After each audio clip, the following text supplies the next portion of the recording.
各位同学，大家好，我是弘光科技大学应用英语系蒋小珍，欢迎收看今天的英文翻译课程第6讲播出。上次我们谈了等值对等翻译的概念，今天我们来谈翻译的过程。首先介绍跟我一块主持节目的王教授。各位同学，大家好，我是东吴大学英文系王安琪。翻译是有步骤的，一步接着一步，不同的专家有不同的说法。我们先来看看 Part 1 Principles of Translation 翻译原理。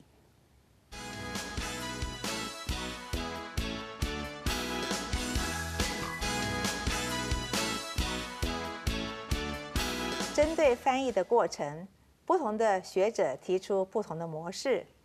有些翻译理论家他认为翻译过程包括所谓的2段法模式，叫 two-step model， 也就是理解 understanding， 还有表达 expressing。有些翻译理论家他则提出3段法模式 three-step model。原文文本 SL text， 意义 meaning， 译文文本TL text， 译者先从原文文本当中寻出其 meaning 意义，再由其意义产生出译文的文本。NIDA 提出4段法模式 4-step model， 分析 analysis， 转换 transfer， 重组 restructuring，测试 testing。 翻译的人要先分析原文的字词、文法、风格等等特色，然后把它的意义转换成译文，然后呢重组译文，使它符合易入语的语法习惯，最后测试译文是否通顺达畅，那它的可读性是不是很高。 NIDA 著名的翻译过程模式Model of Translation Process， 下面有一个图形 ：Square Language Text Analysis Transfer Restructuring Receptor Language Translation。 周兆祥先生在《翻译初阶》这本书中提出简略具体的5大步骤，对初学者较为有益。我们看一下。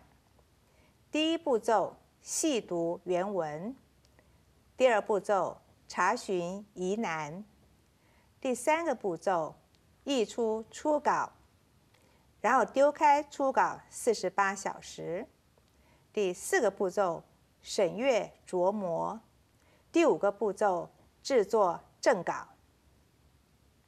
好，我们一起来研究一下，我们按部就班的学习每一个步骤。第一个步骤是细读原文。首先，我们要了解原文的意义，并且获得以下的5个资讯：第一，原文的内容；第2，原文的题材；第3，原文的风格；第4，原文作者的意图；第5，预期的读者群。原文的内容题材可能是文学名著啦，或是商业广告，也可能是政治演说，或者科技的报告，甚至可能是操作手册，这些不同的议题。原文的风格可能是很严肃、很理性，也可能是插科打诨的。作者的意图呢，可能是说教贬视，也可能是讽刺戏谑。我们预期的读者可能是一些知识分子，那也有可能是贩夫走卒啊，或是妇女儿童。所以翻译的第一步是一个关键性的第一步，如果有所失误的话，那后续的工作就会有所偏差了。第二步骤，查询疑难。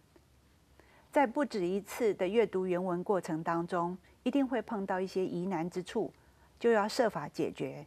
原文中的专门术语、俚语、俗语、典故、成语或是引用的文字，都应该查阅各种词典、专门术语词典、年鉴、手册，或是上网查询，或是请教学者专家，澄清一下，千万不可以胡乱猜测啊，以免这个敷衍了事。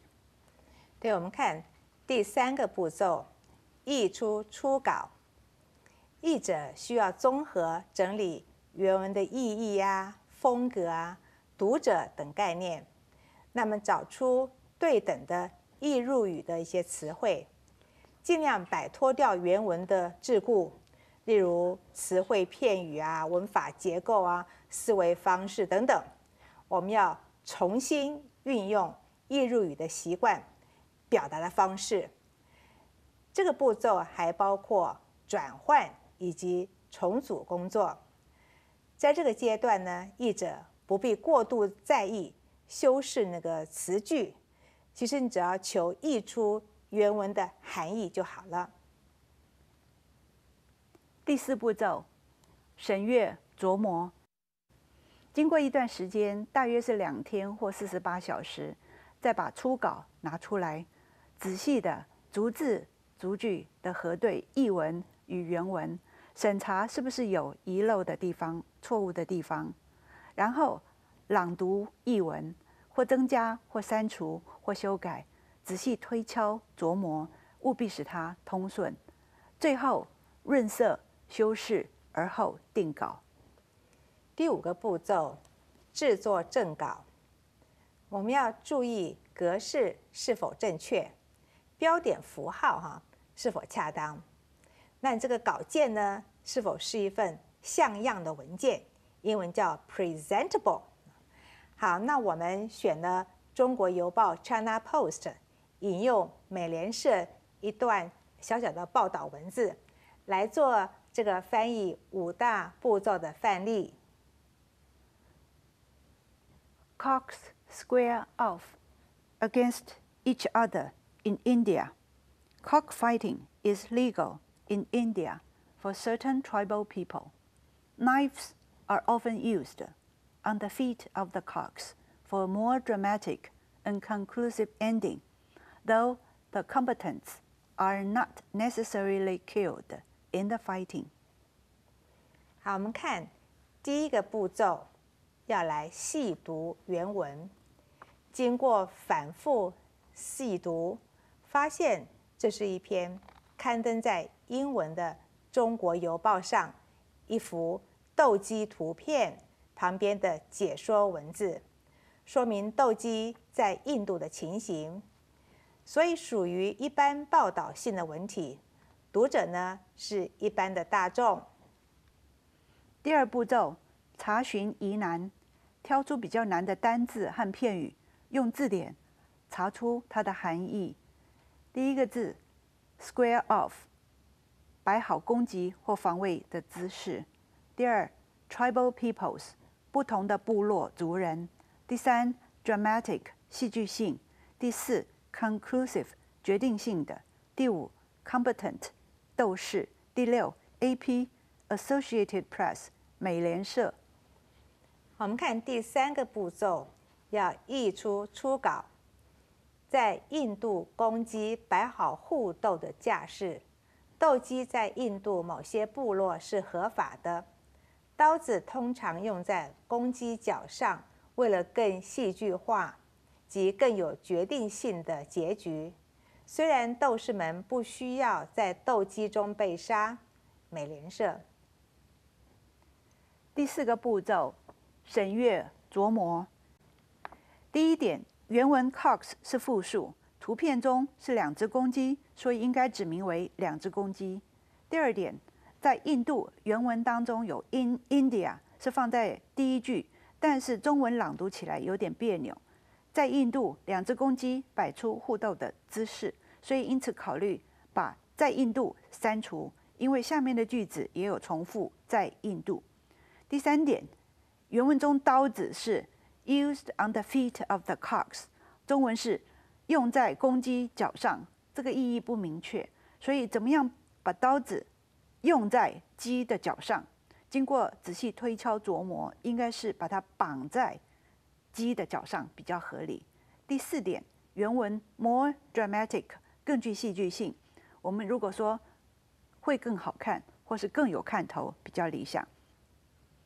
原文 conclusive 具有决定性，但是在斗鸡比赛当中，应该是说更具有决定胜负的意思比较好。原文 though 虽然这个子句在句尾，但是在中文习惯当中多半移到字首。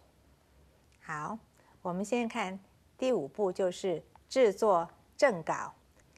好，我们经审阅琢磨以后，要重新再一遍做一个 presentable 的一个文件。2只公鸡各自摆出互斗的架势。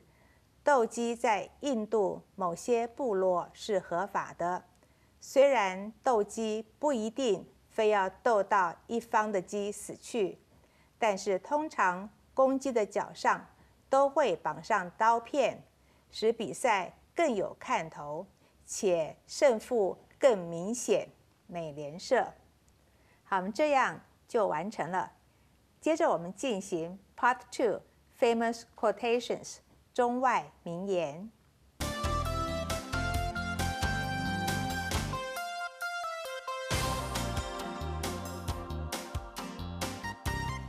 不遗余力，竭尽所能。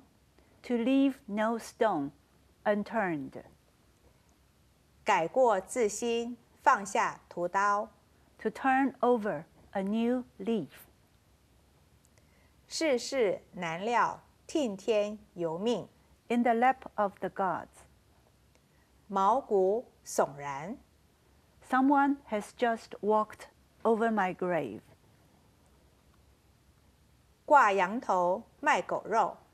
Cry up wine and sell vinegar.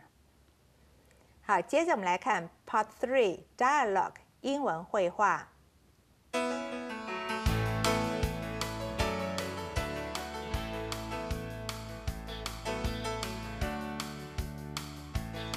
在观看这一段绘画之前，我们先解说绘画当中一些词汇和片语 vocabulary and expressions， 帮助同学了解内容。Imagine. 想象。State line. 周线。Not to mention. 更不用提。Puzzling. 困惑。Unfold. 呈现、显露。Last. 持续。Afterward. 之后。Valid. 令人信服的。Imprint. 牢记、痕迹。Paternal grandfather. 祖父。Accompany. 陪同。Funeral. 葬礼。Concept. 概念。Pregnant. 怀孕。Less than. 较少。Spell. 拼字。Vaguely. 模糊地。Stewardess. 空中小姐。Flight attendant. 空服员。Military. 军事的。Uniform. 制服。Appendix. 阑尾。County seat. 郡政府。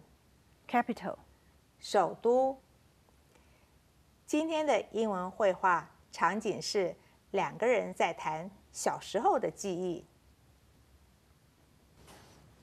It's hard to imagine driving across the state line, not to mention having 2 blowouts on the way just to catch a bus to the airport. That was puzzling when I heard the story years later. The whole thing started to unfold just before my 3rd birthday. Maybe lasted for a few days afterward. That should account for it. Most people recall so little about the first 3 years of their lives. Valid in this case, my mind holds no imprint of my paternal grandfather. What I recall is accompanying my father on the plane from Texas to Delaware, although nothing about the funeral. At that age, most persons have no concept of death. You said your mother stayed behind in New Mexico because she was pregnant with your first sister, didn't you? Even that is less than clear. I couldn't have spelled the word to save my life, and the only time we kids ever knew about such things was when our mother chose to tell us that another was on the way.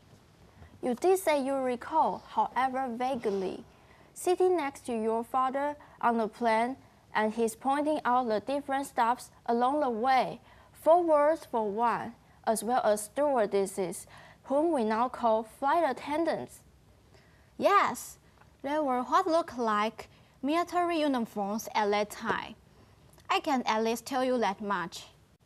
I also asked about having to drive all that way to Brownfield and found out it was because Lovington didn't even have a bus station. And Hobbs, just 20 miles to the south, had the nearest hospital. That was where your mother went to have her appendix out. It was so much bigger even then, yet the county seat wasn't there. The same is true at the state level. The capital may or may not be the largest city. It's hard to imagine driving across the state line, not to mention having 2 blowouts on the way just to catch a bus to the airport. That was puzzling when I heard the story years later. The whole thing started to unfold just before my 3rd birthday. Maybe lasted for a few days afterward. That should account for it. Most people recall so little about the first 3 years of their lives. Valid in this case, my mind holds no imprint of my paternal grandfather. What I recall is accompanying my father on the plane from Texas to Delaware, although nothing about the funeral. At that age, most persons have no concept of death. You said your mother stayed behind in New Mexico because she was pregnant with your first sister, didn't you? Even that is less than clear. I couldn't have spelled the word to save my life, and the only time we kids ever knew about such things was when our mother chose to tell us that another was on the way. You did say you recall, however vaguely, sitting next to your father on the plane and he's pointing out the different stops along the way, 4 words for one, as well as stewardesses, whom we now call flight attendants. Yes, they were what looked like military uniforms at that time. I can at least tell you that much. I also asked about having to drive all that way to Brownfield and found out it was because Lovington didn't even have a bus station. And Hobbs, just 20 miles to the south, had the nearest hospital. That was where your mother went to have her appendix out. It was so much bigger even then, yet the county seat wasn't there. The same is true at the state level. The capital may or may not be the largest city. 好，接着我们从刚才的英文绘画内容里面挑几个选择题的 questions 来问同学。Question 1. What are these people discussing? A. Childhood. B. Transportation. C. Politics. D. Medicine. A. Childhood. Question 2. Which can we infer about the second speaker? A. She is a frequent airline passenger. B. She once lived in a small town. C. She was an only child in her family. D. She had relatives living overseas. 答案是 B. She once lived in a small town. Question 3. What view does the second speaker express about these events? A. They were highly traumatic and scarred her later life. B. They made her personal relationships far more unstable. C. Her memory of them is quite vague after such a long time. D. She realizes how critical that time was to her development.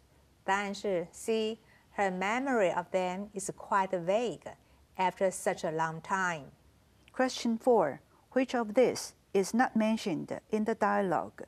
A. Families. B. Government. C. Travel. D. Sports. 答案是 D. Sports. 好，最后我们来看 Part 4. Let's practice 句型翻译练习。我们从刚刚的英文绘画里面挑几个例句出来，来做一下句型的翻译练习。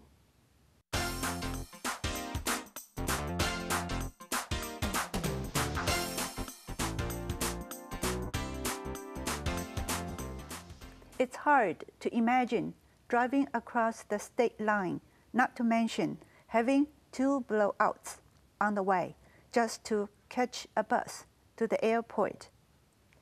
很难想象开车穿越州界，更别提在路上的那2次爆胎，只为了搭巴士去机场。我们今天学 not to mention， 更不用提。他在城里有2栋公寓，更不必提他在郊外的那栋别墅了。He has 2 apartments in this city, not to mention his mansion in the countryside. He has 2 apartments in this city, not mention his mansion in the countryside. 我们看哪一句错了？对，第2句错，为什么呢？我们的片语是 not to mention， 这个 to 不能够省略。我们另外来翻一翻。Other than his country mansion, he has 2 apartments inside the city limits. 好，我们看这个乡下外这个郊外这个别墅就是一个 country mansion，mansion 是很大栋的房子哈。好，他在文学创作上赢得了无数奖项，更不用说他赢得了1982年的普利兹奖。我们提示一下，普利兹奖 Pulitzer Prize。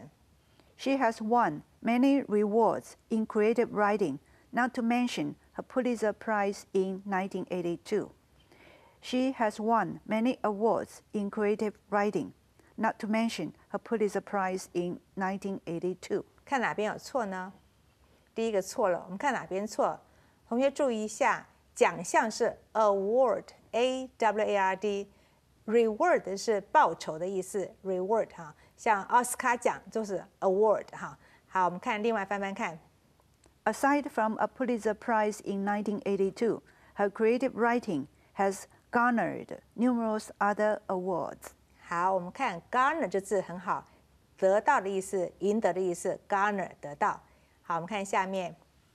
That was puzzling when I heard the story years later. 几年之后，我听到那故事，觉得真是个谜。我们来学 puzzling， 困惑的、不解的。他今天怎么这么早到学校？真令人困惑。It was puzzling that he came to school so early. It was puzzled that he came to school so early. 我们看哪一句有错？对，第2句错了。同学注意 ，It was puzzling 是令人困惑的。那人是 puzzled，I was puzzled， 可是 it 我们用 puzzling。另外翻翻看。Why he arrived at school that early remained a mystery. 对，你觉得困惑就是 mystery， 这个很神秘的事情哈。好，下面着实令人困惑，市长对这项议题没有回应。It was puzzling the mayor didn't respond to that issue. It was puzzling the mayor didn't respond to that issue. 好，我们看哪边有错？对，第2个错了哈。这个 response 是名词哦 ，didn't 要用 respond。另外翻翻看。For some odd reason or other, the mayor never dealt with that problem. 好 ，odd 是奇异的、奇怪的理由哈，所以是很 puzzling。来下面 What I recall is accompanying my father on the plane from Texas to Delaware. 我所记得的是陪伴我父亲搭乘从德克萨斯州到德拉瓦州的飞机。What recall 是所能想起的。他所能想起的只有那段在海外的艰苦日子。What he recalls are those rough days abroad. What he recalls is those rough days abroad. 看哪边有错？第一个错了。What 什么 recall 应该是单数来处理，用 is 不要用 are 哈。我们另外翻翻看。He remembers those tough times overseas. 好，海外 overseas 也可以哈。下面我们看，关于我祖母，我所记得的只有她烧的菜。About my grandmother, what I recall is the dishes she cooked. About my grandmother, what I recall is the dishes she cooks. 看哪一句错了？对，其实祖母烧的菜我们用过去式比较好，是 cooked 哈。另外翻翻看。I remember most vividly what foods my grandmother concocted. 好 ，cook 跟 concocted 都是一样的意思，煮的意思。下面 At that age, most persons have no concept of death. 人们在那年纪通常不会对死亡有任何概念。我们来学 have no concept of， 对什么没有概念？他对财务管理没有任何的概念。He has no any concept of financial management. He has no concept of financial management. 我们看哪边有错？第一个错了，为什么错呢 ？No concept 就好了，不要再 any 进去了哈。好，我们另外翻翻看。He is totally ignorant of how to handle money. 一点都没有概念，叫 ignorant， 一点都不知道。下面，你对国家的历史没有任何概念。You have no concept of national history. You have no concept of nation history. 哪边有错呢？对，第二个错了，我们要用形容词 national history 哈。好，另外翻翻看。Your knowledge of the nation's history is practically nil. nil 是没有的意思。好，我们下面看。That was where your mother went to have her appendix out. 你妈妈就是在那里做盲肠手术的。我们要说 it， 然后 that is where， 在什么地方？这就是我长大的地方。你的家乡在哪里？ It was where I grew up. Where is your hometown? It was where I grew up. Where is your hometown? 看哪个有错？对，第一个错了。我们知道成长都是过去式哈，叫 grew up， 对。下面我们看看另外翻法。I spent my formative years there. From whence do you hail? 我们看 formative years 就形成成长的岁月，有长大的地方哈。那我们看你家乡在哪里呢 ？From whence do you hail？ 这可以记起来。下面，那里就是我们接下来要参观的地方。That is where we are going to visit. That is where we are going to visit there. 我们看哪边有错？第二句错了，为什么呢 ？Going to visit 就好了，不要在 there，there 就是 where 的意思了，重复了。来，另外翻翻看。We shall pay a call there. 好，我们去拜访 ，pay a call 也可以学起来，等于 visit。好，我们今天谈了翻译的过程哈，我们推荐那5大步骤哈，那你一步一步按部就班，自己试试看，照每一步来做。好，我们今天先谈到这里，那下次要谈理解原文或误解原文。拜拜，下次见。拜拜。